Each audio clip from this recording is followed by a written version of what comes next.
कोसी नदी को समझने के लिए सबसे पहले हमें इस नक्शे को समझना पड़ेगा, इस मैप को समझना पड़ेगा।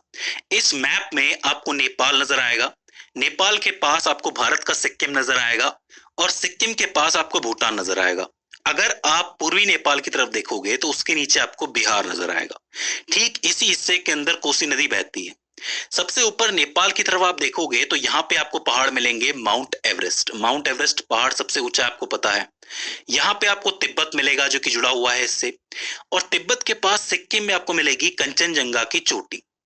अब हमें ये पूरे स्थान को याद करने की जरूरत इसीलिए है क्योंकि कोसी नदी अकेली नदी नहीं है। कोसी नदी 7 नदियों से मिलकर बनती है, इसलिए कोसी नदी का जो नाम है वो सप्तकोशी रखा गया है। सप्तकोशी का मतलब है 7 कोसी नदियों से मिलकर एक पूरी कोसी नदी बनती है। तो अब जानने की कोशिश करते हैं कि वो 7 नदियां हैं कौन सी। तो देखो ध्यान से समझना, माउंट एवरेस्ट के पास से एक नदी निकलती है जिसका नाम है लिखू कोशी। ठीक है, एक नदी निकल रही है जो लिखू कोशी है। एक नदी इस तरफ से आती है जिसका नाम है बोटे कोसी, जो कि ऐसे चलती हुई चलती है, और एक नदी का नाम है तामा कोसी। लिखू कोसी, भोटे कोसी और तामा कोसी तीनों जब मिलती हैं तो एक नदी बनती है जिसका नाम है सुन कोसी। सुन कोसी एक प्रमुख नदी है जो कोसी नदी का निर्माण करती है। तो वो 3 नदियों से बनती है, लिखू कोसी, भोटे कोसी और तामा कोसी। इससे बन गई आपकी सुन कोसी। इसके बाद तिब्बत का जो पठार है जो कि अब चाइना के अंदर है, वहां के आसपास से एक नदी निकल के आती है जिसका नाम है तमुर कोसी। तमुर कोसी नदी चलती हुई आती है और तमुर कोसी के अंदर एक नदी और मिलती है जिसका नाम है दूध कोसी। समझ लो, तमुर कोसी का निर्माण 2 नदियां मिलकर करती हैं। एक तमुर कोसी खुद हो गई और एक दूध कोसी हो गई, दोनों मिलकर बनाती हैं तमुर कोसी को। इसके बाद कंचनजंगा की पहाड़ी के पास एक नदी चलती हुई आती है जिसका नाम है अरुण कोशी। अरुण कोशी, और अरुण कोशी में एक नदी मिलती है जिसका नाम है इंद्रावती कोशी, जो दोनों मिलके अरुण कोशी का निर्माण करती है। देखो फिर से समझ लो, लिखू कोशी, भोटे कोसी और तामा कोसी मिलके बनाती हैं सुन कोसी को। वहीं तमुर कोसी और दूध कोसी मिलके बनाती हैं तमुर कोसी को। वहीं अरुण कोसी और इंद्रावती कोसी मिलके बनाती हैं अरुण कोसी को। तो ये 3 धाराएं बनती है। आप लोग नदियां गिन भी सकते हो, लिखू कोसी, भोटे कोसी, तामा कोसी 3 हो गई, तमुर कोसी 4, दूध कोसी 5, इंद्रावती कोसी 6 और अरुण कोसी 7। ये सातों नदियां जब आपस में मिलती हैं तब ये 3 धाराओं का निर्माण होता है। 3 धाराएं कौन सी है? सोन कोसी, तमुर कोसी, अरुण कोसी। ये तीनों धाराएं आके कहां मिलती हैं? नेपाल के सोलुखुंबु जिले के अंदर। ये जिले का नाम याद रख लेना, सोलुखुंबु जिला है नेपाल का। वहां पे एक त्रिवेणी नाम का संगम है जहां पे तीनों धाराएं मिल जाती हैं, सुन कोसी, तमुर कोसी, अरुण कोसी। और जब ये मिलती हैं तब जाके सप्तकोशी या फिर कोसी नदी का निर्माण होता है। देखो बिल्कुल भी कंफ्यूज होने की जरूरत नहीं है। 7 नदियां ऊपर से आती हैं, वो मिलके 3 धाराएं बनाती हैं, और ये 3 धाराएं कहाँ आके मिलती हैं? सोलुखुंबु जिले के अंदर मिलती हैं जो कि नेपाल के अंदर है। और इस जगह को कहा जाता है त्रिवेणी संगम, वहां का त्रिवेणी संगम। अभी तक नेपाल ही चल रहा है, ठीक है। इसी से थोड़ा आगे, इसी जिले में थोड़ा सा आगे चल के 2 नदियां और इसमें आके मिलती हैं जिसको आप सहायक नदी कह सकते हो। एक नदी है इम्जा खोला और एक नदी है भीमा लेको खोला। याद रख लेना, इम्जा खोला और भीमा लेको खोला। इन नामों से हालांकि सवाल उतने बनते नहीं है, लेकिन फिर भी आप याद रख लो अगर बन जाए तो ये 2 नदियां इसके अंदर आके मिल जाती हैं। अब एक बात समझो, ये जो सुन कोसी की धारा है, ये कोसी नदी का 44% पानी अपने साथ लेके चलती है। ये जो तमुर कोसी की धारा है ये 19% पानी साथ लेके चलती है, और अरुण कोसी की धारा जो है वो 37% पानी साथ लेके चलती है। ये तीनों जब आके मिलती है त्रिवेणी में, तब 100% पानी इकट्ठा होता है कोसी का, और कोसी यहीं से बहना शुरू करती है। अब जब इतना सारा पानी एक साथ एक जगह पे इकट्ठा होगा तो इस पानी की रफ्तार बहुत तेज हो जाएगी, और इस पानी की रफ्तार बहुत तेज भी होती है। इस पूरी जगह पे एक बहुत बड़ा गड्ढा बन जाता है जिसका नाम है चातरा गार्ज। इसका नाम याद रख लेना। सवाल बनता है चातरा गार्ज, जो कि पानी का एक बहुत बड़ा गड्ढा होता है, और बहुत बड़े से मेरा मतलब है तकरीबन 10 से 11 किलोमीटर लंबा गड्ढा बनता है। इसके अंदर काफी सारा पानी एक साथ जमा हो जाता है। तो त्रिवेणी पे 3 धाराएं मिली, दोनों आगे चली और इन्होंने चातरा गार्ज नाम का गड्ढा बना दिया। यहां से नदी थोड़ा आगे जाती है और एंटर करती है भारत के अंदर, बिहार के अंदर। बिहार के भीमनगर के पास से इसकी शुरुआत होती है। हालांकि मैं आपको बता दूं कि कोसी नदी के आने का जो रास्ता है वो कभी फिक्स नहीं होता है, क्योंकि कोसी नदी का जो पानी है वो अलग अलग जगहों से आता है। तो जरूरी नहीं है कि हर बार भीमनगर से ही आए, लेकिन मुख्यतः अभी तो भीमनगर के पास से ही आता है। तो भीमनगर का इलाका आपको याद रखना है। तो यहां से ये भारत के अंदर एंट्री लेती है, और एंट्री लेने के बाद ये आगे बढ़ती है। अब यहां तक तो हो जाता है। अब हम दोबारा चलते हैं इधर माउंट एवरेस्ट के पास।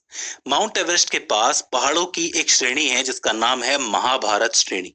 इसको याद रख लेना, महाभारत श्रेणी। महाभारत श्रेणी से एक नदी निकलती है जिसका नाम है महाभारती नदी या फिर कमला नदी।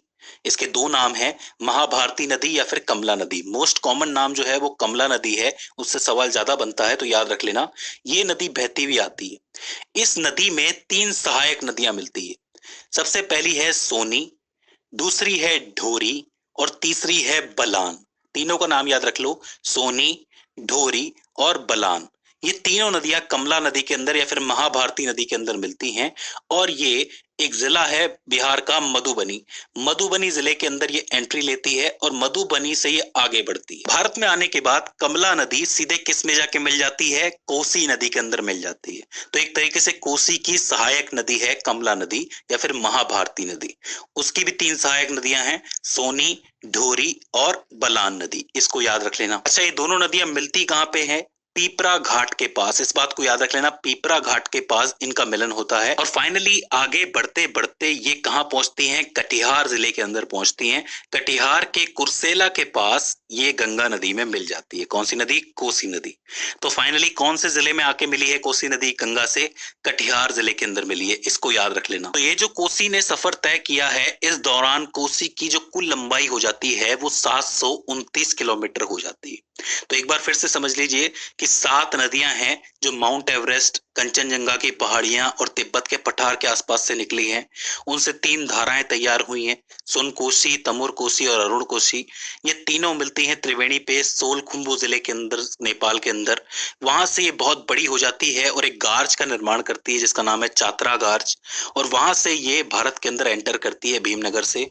और पीपरा घाट के पास इससे कमला नदी मिलती है और फाइनली कटिहार के अंदर जाके ये गंगा नदी से मिल जाती है। अब हम ये समझने की कोशिश करते हैं कि आखिर इस नदी की वजह से बिहार में बाढ़ आ कैसे जाती है। तो देखो, इसका एक मुख्य कारण ये है कि चूंकि ये हिमालय से आने वाली नदी है तो जाहिर सी बात है इसकी रफ्तार बहुत तेज होती है।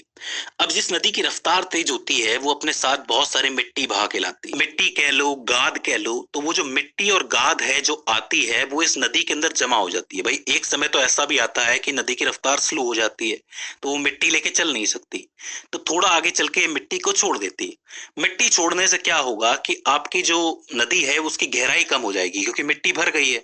गहराई कम हुई तो पानी ऊपर आ गया, पानी को कहीं जाने की जगह नहीं मिली तो वो आसपास फैलने लगा। अब पानी आसपास फैलने लगा तो वो कहीं भी जा सकता है और इसी वजह से वो पानी जो है कई जगहों से बिहार के अंदर घुसता है और बिहार में बाढ़ आ जाती है। तो ये एक बहुत बड़ा कारण है। इसके अलावा अगर मान लो मानसून बहुत भारी आ जाए तो ऐसी स्थिति में तो और हालत खराब हो जाती है कि भाई पानी बहुत ज्यादा आ गया, जो जल स्तर था वो बढ़ गया, उसकी वजह से बाढ़ बहुत ज्यादा भयंकर हो जाती है। तो इन कारणों की वजह से, कोसी की वजह से जो है बिहार में बाढ़ आती है और बिहार में जान माल का नुकसान होता है और साथ ही शोक छा जाता है। तो अब आपको समझ में आया कि कैसे बाढ़ आती है। अब आखिर में हम उन बांधों और परियोजनाओं की बात कर लेते हैं जो कोसी नदी पे चल रही हैं। सबसे पहले आता है कोसी महासेतु या फिर कोसी बैराज, जो कि नेपाल के अंदर बना हुआ है। कि इसका निर्माण जो है 1959 से लेकर 63 के बीच हुआ था और इसका लक्ष्य ये था कि इस बांध की मदद से सिंचाई की जाए, बिजली पैदा की जाए और साथ ही बाढ़ के पानी को कंट्रोल में लिया जाए। तो ये बहुत ही जरूरी बैराज है जो नेपाल के अंदर बना हुआ है। इसके बाद एक और बांध आता है जिसका नाम है कोसी हाई डैम, जो कि आपके नेपाल के अंदर ही बना हुआ है। इसका भी मुख्य कार्य यही था कि जो आसपास के लोग हैं, वो जो किसान हैं, उनकी सिंचाई के लिए मदद हो सके और उनके लिए बिजली का उत्पादन किया जा सके, इसीलिए बांध बनाया गया था। तो 2 बांध हो जाते हैं, एक तो कोसी बैराज काफी इंपॉर्टेंट है, सवाल बनता है, और एक है कोसी हाई डैम। इसके अलावा 2 कैनाल निकलती हैं, एक है पूर्वी कोसी कनाल और एक है पश्चिमी कोसी कनाल। ये दोनों ही कनाल इसलिए बनाई गई थी कि जो बाढ़ का पानी है, एक्स्ट्रा पानी जो आ रहा है, उसको नेपाल और बिहार के क्षेत्रों में सिंचाई के लिए इस्तेमाल किया जा सके। काफी जरूरी था इस कैनाल को बनाना, क्योंकि कैनाल की वजह से काफी सारा पानी जो है दूसरी दिशा के अंदर चला जाता है, जिससे कि बाढ़ आने का खतरा कम हो जाता है। तो 2 कनाल हो जाती हैं, पूर्वी कोसी कनाल और पश्चिमी कोसी कनाल। इनको याद रख लेना और 2 बांध याद रख लेना। तो दोस्तों ये हो जाता है